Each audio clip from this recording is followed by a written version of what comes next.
luister gou-gou hierso. Het jy genoeg om weg te sit vir jou ou dag? Het jy al jou neseier begin bou? Wat gaan gebeur as jy jou werk verloor? Het jy iets in jou bank wat jy weggesit het waarop jy kan terugval? Dan, ek het nie gehad nie. En ek het ge-worry oor my ou dag. As jy my nie ken, my naam is Liesel. Ek is 47 jaar oud. En dit is tyd om te begin worry oor jou neseier, veral as jou salaris nie groot genoeg is dat jy kan ekstra geld wegsit in 'n maand nie. En dit was my probleem gewees.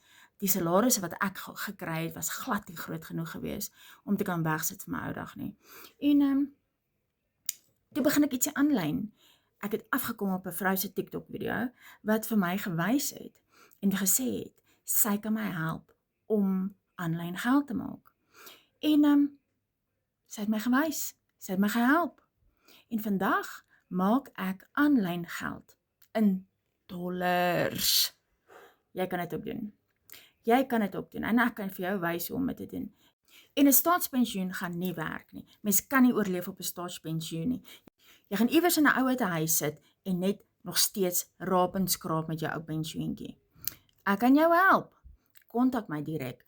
Kyk, my nommer is langs my naam. Kontak my direk en ek help jou. Of komment vir my dollars en ek help jou kom terug na jou toe.